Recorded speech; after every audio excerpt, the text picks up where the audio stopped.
मैं शैलजा तिवारी अपने चैनल पर आपका हार्दिक स्वागत करती हूँ। आशा करती हूँ आप सब स्वस्थ एवं प्रसन्न होंगे। आज मैं श्री कामाध्वज जी की कथा सुनाने जा रही हूँ। बहुत पहले की बात है। राजस्थान के उदयपुर राज्य में एक सेवक परिवार रहता था। उस परिवार में 4 भाई थे। उनमें से 3 भाई तो उदयपुर के शासक राणा जी के यहाँ सेवा कार्य करते थे, परंतु चौथे भाई कामाध्वज जी भगवत भक्त थे। भगवान के बहुत बड़े भक्त थे।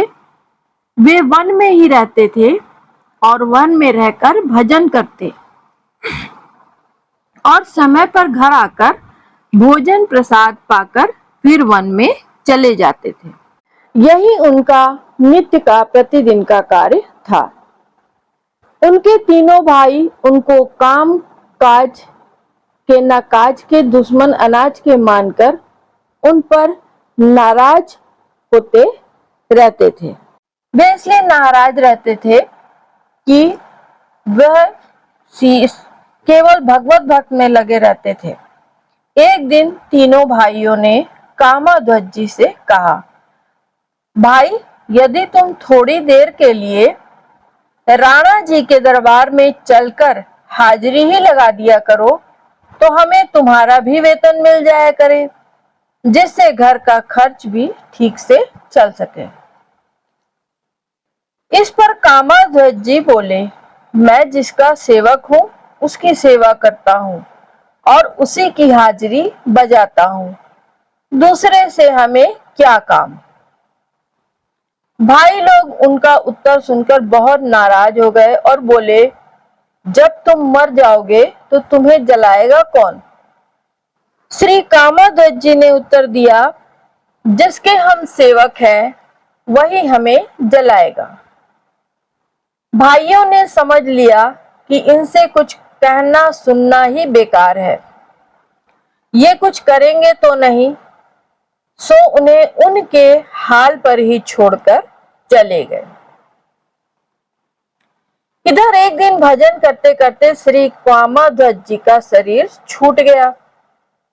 भक्त का कार्य अब पूरा हो चुका था। आगे भगवान की बारी थी, क्योंकि भक्त के कथन की पूर्ति तो भगवान को ही करनी थी। कामाध्वज जी का शव वन में ही पड़ा हुआ था। बंधु बांधुओं ने ना कोई खबर ली, ना उन्हें कोई खबर थी और ना ही वे खोज खबर करने की जरूरत ही समझते थे। परंतु दीन बंधु भला अपने ऐसे अनन्य सेवक को कैसे भुला सकते थे। उन्होंने अपने उस सेवक श्री कामाध्वज जी की दाह क्रिया का भार अपने सेवक श्रेष्ठ श्री हनुमान जी को सौंप दिया। धन्य हो गए श्री कामाध्वज जी। उन्हें जो सौभाग्य मिला वह तो ऋषि मुनि देव मनुज सभी के लिए दुर्लभ था। स्वयं भक्तराज श्री हनुमान जी महाराज ने उनके लिए चंदन की चिता तैयार की। उस पर श्री कामाध्वज जी का शरीर रखा और उनकी दाह क्रिया की। जिस वन में श्री कामाध्वज जी रहते थे वहां बहुत से प्रेत भी रहते थे।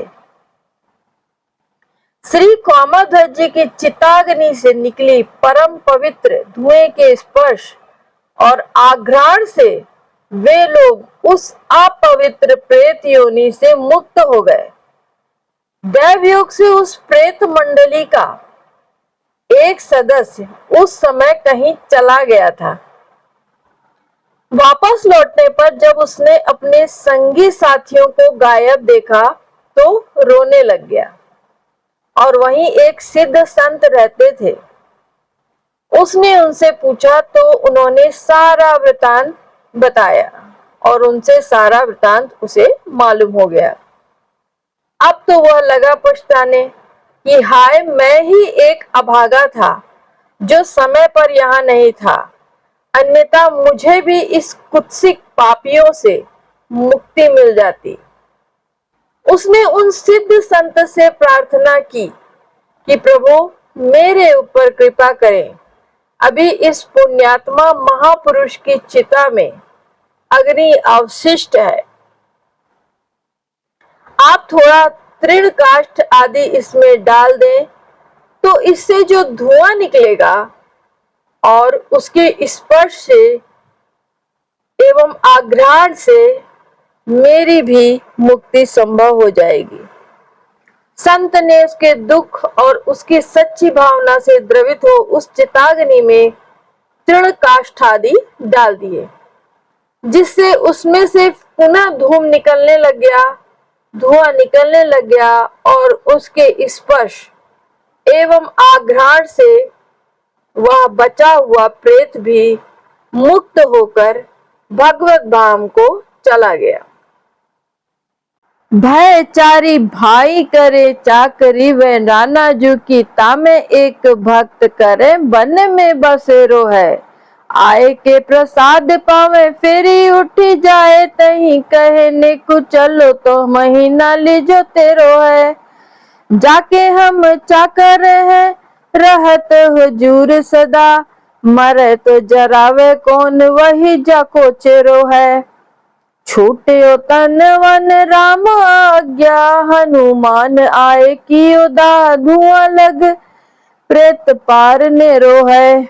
यह सिद्ध होता है कि जो भगवान का भक्त होता है भगवान भी उससे बड़ा प्रेम करते हैं, उसकी हर कठिनाइयों में उसकी मदद करते हैं। जैसे श्री कामाध्वज जी ने जीवन भर केवल भगवान से ही प्रेम किया, भगवान की ही भक्ति की और अंत में जब उनका मृत्यु हुई तो हनुमान जी ने स्वयं आकर उनकी चिता में अग्नि लगाई, उनकी चिता बनाई चंदन की लकड़ी से। तो जितना प्रेम हम भगवान से करते हैं, उनकी भक्ति करते हैं, तो भगवान भी कहीं ना कहीं हमारी सहायता करते हैं।